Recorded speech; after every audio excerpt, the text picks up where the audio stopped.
خۆشویستان ئێمە لەم تەورەیەدا گفتوگوی ئەوە دەکەین کە ئایا کەسانی دەمارگیرکێن ئێمە چۆن کەسانی دەمارگیر و عیناز بناسینەوە جیاوازی چێ لەگەڵ هەر چاکێکی تری کۆمەڵگەدا لە ڕووی کۆمەڵایەتیەوە چ کاریگەریەک دروست دەکەن چەند جۆر کەسی دەمارگیرمان هەیە هەندێک جار لە بابەتی جیاوازە کەسانێک دەمارگیری دەنوێنن ئێمە جیاوازی شێوەکانی دەمارگیری دەخینە ڕوو ئێمە لەم تۆرەدا باسە دەمارگیری دەکەین لە تەمەنە جیاوازەکاندا دەکرێت عینادی یاخۆ دەمارگیری لە تەمەنێکی منداڵدا چی جیاوازیەکێ بێ لەگەڵ گەنجێکدا لەگەڵ کەسانی پێگەشت و کەسانی بەتەمەنیشدا ئێمە دەپرسین لە چه حاڵەتێکدا دەشێت کەسانی دەمارگیر بکەونە حاڵەتێکەوە بچنە حاڵەتێکەوە کە زیان بەخۆیان بە دەوروبەریان بگەێنن هەندێک جار ئەم دەمارگیریە ئەبێتە ڕێگرێک لە بەردەم ئەوەی کە بڕیارێکی دروست بدەن ئێمە دەپرسین چۆن کۆمەڵگەم مامەڵەیان لەگەڵدا بکە خێزان چ ڕۆڵێک دەبینێت لە پەروەردەکردنی منداڵەکەی لە تەمەنێکی کەمەوە بۆی کەسێکی دەمارگیر دەرنەچێ هەندێک جار دەڵێن منداڵێک هەر لەوتی لەدایک بووە ئەم دەمارگیریەی لەگەڵتایە ئەمە چۆن چارەسەر دەکرێت ئەمە دەچێتە قاڵبێکی دەرونیەوە هەندێک جاریش بابەتێکی تر هەیە کە دەڵێن من خاوەنی قسەی خۆمم سوورم لەسەر ئەو قسەی کەوتومە ئایا ئەمە دەچێتە قاڵبی عینادیەوە یاخود جیاوازیەکەی چیە بە سپاسەوە گفتوگۆ لەگەڵ دکتۆر محەممەد سعید پسپۆری کۆمەڵاسی دەکەم کە ڕاستەخۆ لە دووهۆکەوە لەگەڵمانە دکتۆر محەممەد سلااوت لێبێ و بەیانیت باش زۆر سپاس بۆی لەگەڵ ئێمە ڕاستەخۆ لەگەڵمانیت کاک محەممەد ئەمەوێ پرسیاری ئەوە بکەم یەکەم جا کەسانی دەمارگیر کێن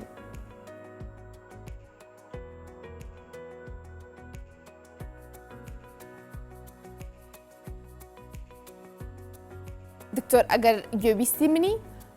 دەمەوێت بۆ ئێمە باس بکەی کەسانی دەمارگیرکێن جیاوازیان چیە لەگەڵ کەسانی دەوروبەردا ئێمە چۆن ئەوان بناسینەوە بە چ ڕەفتارێک بە چ هەڵسوکەوتێک کەسانی دەمارگیر دەتوانین بناسینەوە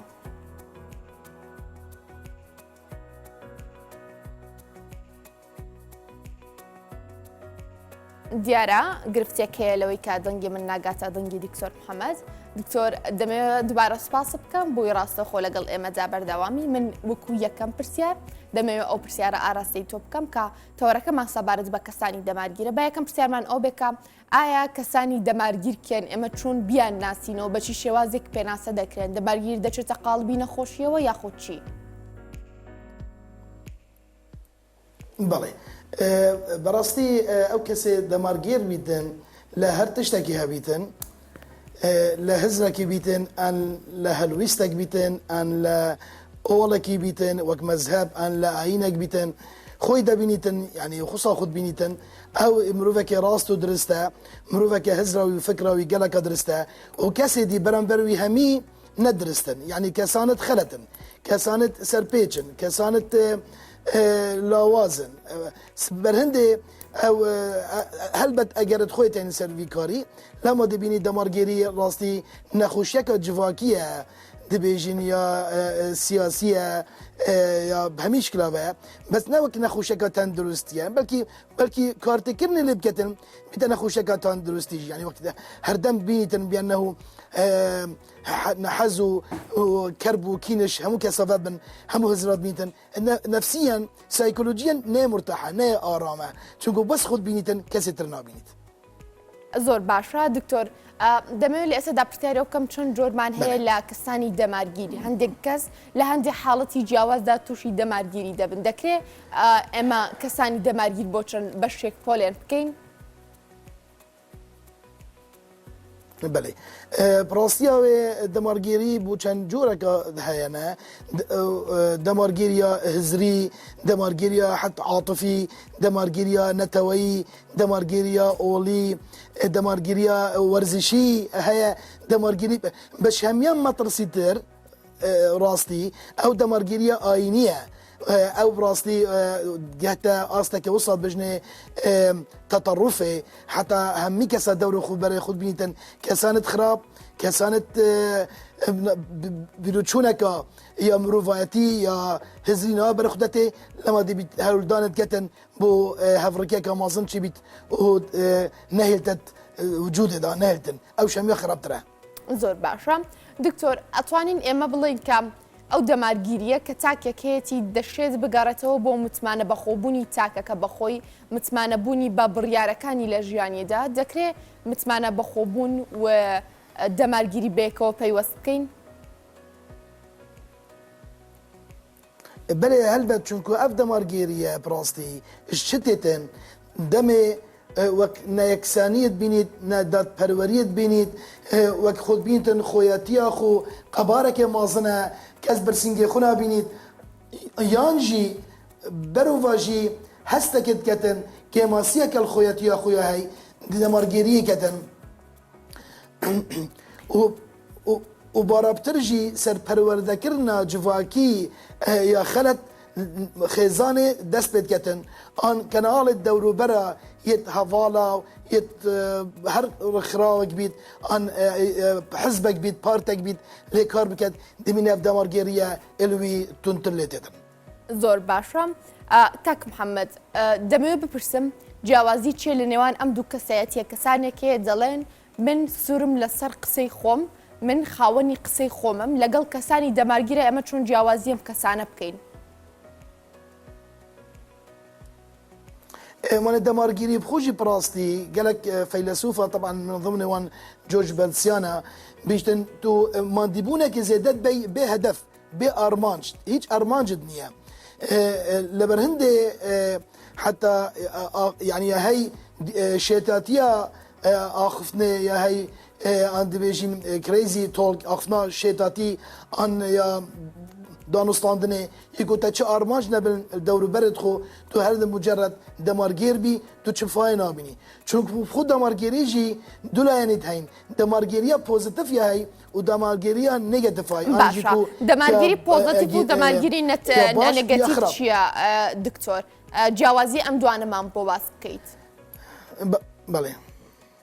بله دمارگیریا پوزیتیف او بجنه ارینی اوه تلقى الكسانة كي بي تلقى الهزراوي بي أنا يعني تلقى بي هزراوي فكراوي ايديولوجياوي آينيوي تلقى بي لقى النبي تلقى لي بس يا نيجاتيف يا ناريني أفيا تلقى الشخص كي لقى النبي هزري ايديولوجي باش بدي خراب بيتن يعني هكا باش بدي خراب تلقى نهائيا يعني بهمي حالته لبرهندي او نيجاتيف او خرابه بس يتر او اتلقلي لا او هزر لا او ايديولوجيا لا او تشتا هزر دكت باش دي خرابيت هذا نسبه جوازي ما بين ايديولوجيا باش يا خراب وهلبت دمارجيريا نيجاتيف دائما هولدتن بوكارك خرابتر وقالك كارتكرنا خوها سر تاكا كسي وسر جواكي هلبت الباشا روجي زور باشا دکتۆر لە چه حاڵەتێکدا دەشێت دەمارگیری تاکێک کەسێک بگەێنێ بە بڕیارێکی هەڵا کە زیان بەخۆی و بە دەوروبەریشی بگەێنێت بله ما قلت بيجومان ايش اجرت مادام اجر هنا يتفيد دمارجيريه ايش وان نظانينا يعني نا روشنبيري ونا فيلبون ونا تيكلبونا كبر فرح تبصاني وهمي هزر بخيني دمت وقت تشتكي سرهل بي وتخيني وتا بيروتشون سرهبن وتا وقت بجن انفتاحك هبيتن تا وقت بجن تو فكري بي سر جيهاني هل بتو دي الويري هل سانجنن دنك تا هبيتن كش بيروتشون كش هزر كش ايديولوجي كش كار يباشا كش يخرابه لو ما فيتن بانه انسان چند يبتني بيت وهي منعزل بيت وتيكلبون نبيتن بانه دائما دمارگيرياوي دي روج روجي دي زدت الليت زۆر باشە دکتۆر ئەو کەسانی کە دان بە هەڵەی خۆیان دانانێن هەنگاوێکی هەڵەیان ناوە کێشە و گرفتێکیان دروست کردو بەڵام لە بەرامبەردا خۆیان بەڕاست و دروست دەزانن و دان بە هەڵەی خۆیان نانانن ئەگەر لە نەفسێتی خۆشیانە دانی پیابنێن بۆ دەوروبەریان ڕوونی ناکەنەوە دان بۆیە دانانێن کە هەڵەی کردووە ئەمە دەچێتە قاڵبی دەمارگیری و تا چێنێک ئەم دوو بابەتە پێوەستن بەیەکەوە بله زور جرب بأنه شخصك أن كسانك دزانيت هزري فكري لقل أو رخرة ولا قل أو بارتا لقل أو شوينة لقل أو دزقايا زور غلطا بس دان بيدان ناكد مشكلة ما حتى يستافيا دائما أم دان بيدان ناكد بأنه أمر في ركاكا خلطة شوي دارك أخو شار سربكتن دائما مرف هستك بيتكت هكا تول الوي خطي الولاياني تول زفريفا وتشار سركر وتجورينكر أفتو كسانكي كماسيل كساتيتها أبخوانينا دائما إنسان قابلة بو جورينه نوك مبدأ نوك هلويس بس وكبيرو تشون دائما قال جادي بيني شخصك الكارك يتكتن الهزرك يتكتن ايديولوجيك يا العردك يا دبيني ريبازك خلت يا شوي كارك خلت يكري شولك خلت يكري شاشكري زورشك طبيعيه وثقته باوريه بكاسات يا اخو ريق اخو بقوريتن ان هزر اخو بقوريت ان ايديولوجيا اخو بقوريت زۆر باش دکتور لە زۆر حاڵەت کاتێک هەڵەکانی خۆیانیان ڕووبارو دەکرێتەوە کەسانی دەمارگیر ڕێنماییەکیان دەکرێت پێیان دەوترێ فڵان بابەت لە مێشکی خۆتدا بگۆڕا زۆر جا تووڕەبوونی لێ دەکەوێتەوە هەڵچوونێکی زۆری لێ دەکەوێتەوە ئێمە پێویستە وەکو لایەنە کۆمەڵاتێکە چۆن لەگەڵ ئەواندا مامەڵە بکەین چۆن بە شێوازێک بتوانین قەنەعەتیان پێبێنین کە فڵان شت هەڵێ و ئەنجامی مەدە بێ ئەوەی ڕێگەی پێبین هەڵبچێت. بله براستی اوه باشترین چارەسەری اوه بوان کسانا تو دژیاتیاوان نکی تو نهر تو ولی بکی رخنهکی بریندار لی بکی تو هر قصه خراب و پی بلی تشتکی کرد پی بیجی هر دم دائما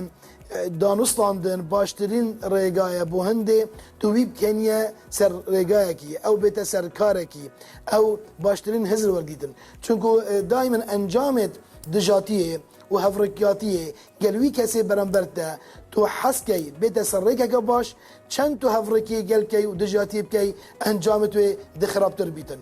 او هر دی پیگریب هل وصل خوکت و هزر خوکت و دبیشت از درستم و او زانید الخوياتي اخو الهزر اخو يخلته يشاشه بس او هر مصر سر هالوسط اخو بجن از درستم تبوشي چونكو او برانبر نتوانيه نشايه باشترين ريك جاره سريه بكار بيت او جريكا حواريه ريكا دانستاندنيه يكو اسلوبك شيوازك مدرنه يكو انجامتو گلک جا باش نیتن اپریکاوی دانستاندنه و گشتیه قناعتک باش لما دانستاندن باشترین ریگه بو هنده دزرال خونه کد دور بر خونه کد زۆر باشە دکتۆر هەندێک جار دەڵێ دەشێ من لە نێو کۆمەلگەکەمدا خۆم لەو کەسانی کە دەمارگیرن تا ڕادەیەک دوور بخەمەوە بپارێزرێم بەڵام هەندێک جار کەسانی دەمارگی لە نێو خودی خێزانەکانی خۆماندا هەیە کە دەشێ بۆ ماوەی چەندی ساڵ لەگەڵیاندا بژین چەندین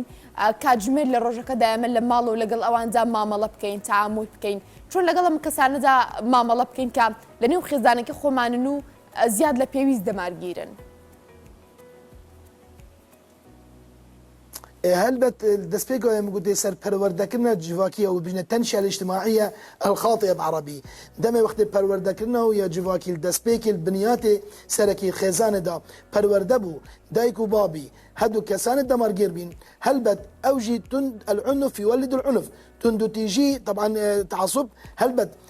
ريقك ابو عنفي بو تندو تيجي يعني بس حس كان بظن لو ما بانه او پروردكرنا دي الدسبيكو دي زور كارتكلنكتن سركساتيا مروفي تايبتي ناف خزانه بس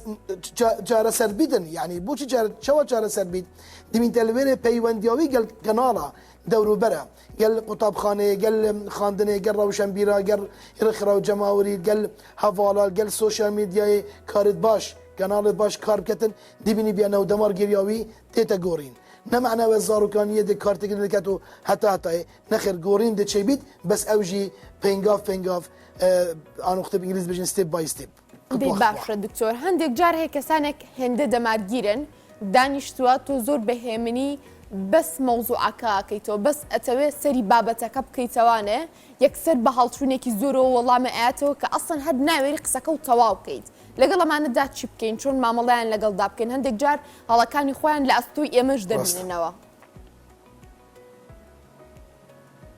بله اوه ایک شوانا ام دم وقت بحث کن بیانو بجنه یا نگاتیو جی اوه جی هر وصل هر دمارگیریه دم تو کسانه کی هر آخفنه کی بیجی قصه کی بیجی دلیو نبید اکثر منفعل بیتن کارتکن الکسات یوید کتن سر جاوتی صور بن تورد بید عادز بید هلبت دیتنا ما طبعا او کسان دلیل هنده دورانديه وقت بجن نشط يعني وكاس ترش حوار قلبكي كسانك خسرته فاذا نشط حوار بكتن دائما منفعل بيت دا عصبي بيتن نشط باش او ريكت ويهين ريكت خلتن نريكت باش وزانستينا وهزرينا دابشت قناعته ودا بيدا كت كاي او درسته ان تو درستي دائما مروفي او يلاواز هزرت ويدا ان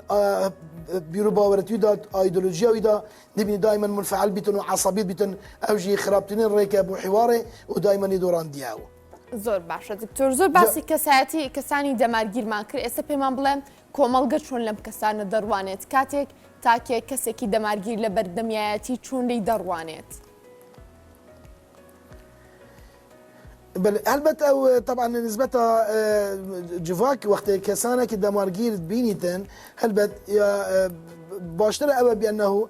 وقت الريكا حواري ودانستاندن قال نفقت خو انسحاب قد يعني شبيتا دان بينكتن يعني بينتن او ريكا خدها بشيت هر دماهيك او دمارجير نزانت يخلتها يعني دائما مروف الناس زادت بس زانا كان دجارة درونية هاي عندي بيجي تخرجي دور بخي عزل اجتماعي بيت بيانو توي كسي بزانيتن او ركاب تدا تشيتن يخلته دمت اختي خوجي دير تخي وتو بيونديتا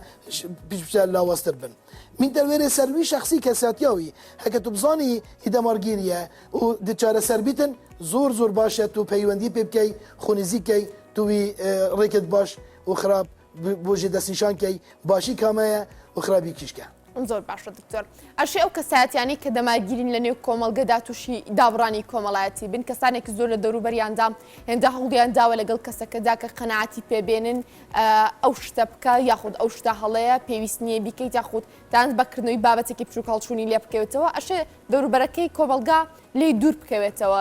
دووری لەم کەسە هەڵبژێرێت ئەمە دابڕانی کۆمەڵاتی بۆ کەسەکە دروست ناکات. اكيد از قلت ما بهندي بانه او كومالجا او كومالجا فرقه هكا خيزان بيتن تحملها هندي بكتن بانه اوي كساوي او مالدا الدمارجيريه برامبر تشتكي خيزانيه كدابوناريتيا خيزانه عرفوا عادتي هكا متعصبه بيتن بختبجن هدي اوي كساني ريكت باش وخراب برقا حوار دانو صندي بكت بس اگه کسانه بیناف جواکی دا پیوندیالتا لقلب قوت نبیتن و تو وهزرت کی هکه هاتو تگازی کرد و تا بانگوازیک بو پیشکش کرد ورا پرین خار دام دانو صندن بکن سروی باتی و اویگو خونه داتا و بتر منفعل بو و بتر تورا بو و عادز بو تو ده چلی کی يعني تو نشي بشي سزاف داي كارك بكي لو ما اكيد ركد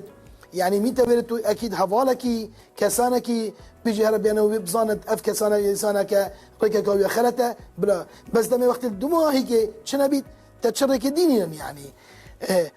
لو ما بيتفيا هندي ريك هبن يدانو ستاندني تو كسانك فيرا بردي تو تبقى تو مناقشه قالكي ابا ركا جنجشه قالكي باشا بس وقت هيك رك نبن بدنا من ناس زاده و تندو تيجي برامبروينك وإنا ما خوش دير بخا باشترش تندو تيجي هفريكيه تلقلب كي زۆر باشە دکتۆر باباسی ئەوە بکەم دەکرێت دەمارگیری لە تەمەنە جیاوازەکاندا چۆن بۆ نمونە کاتێک کەسێک منداڵە و لە منداڵ لە تەمەنێکی منداڵیەوە دەمارگیری تێدا دەردەکەوێت دایک و باوک چۆن لێرەدا ڕۆڵ لە پەروەردەکردنی منداڵەکەدا ببینن بۆی لە کاتی گەورەبوونیدا کەسێکی دەمارگیر و هەموو ئەم سلبیاتانی ئێمە باسمان کرد لە کەسەکەدا دەرنەکەوێت. بله چونکو خیزان شانا ایکیه آن یکا ایکیه الپرورده کرنا هر کسانکی وش کسانکی بیولوژی کتا کسانکی کمالایتی آن سوشیال لو ما گلک گرینگ خیزان پیددانا کم مازن اوی زارو کبدتن بیشته لا يعني اف دمارجيريات بيشتي نبي برانبر اديان دي نتويد دي هزر دي نا الا فزره اف فكره اف ريكا الا ابد مشكله دا مقرتيا الى تدقرينا يعني بريكا ديار كات وزاروك طبعا باشي وخرابيه او دي بشتينجي وقت جات قناغه مازن داد بخو هل بجدن كي شركه درسته بس دوري خزانه جلك مهمه زاروكينيه تو چند تو رکت خلت نشاب دی و دمارگیریت نشاب دی دکارتکنا که مازن لیتکرن. زۆر باشە دکتۆر محەممەد سعید پسپۆری کۆمەڵاسی زۆر سپاس بۆی ئاستە خۆ لە دووهۆکەوە لەگەڵ ئێمە بووی سپاس بۆ تەواوی گفتوگۆکە دکتۆر گیان.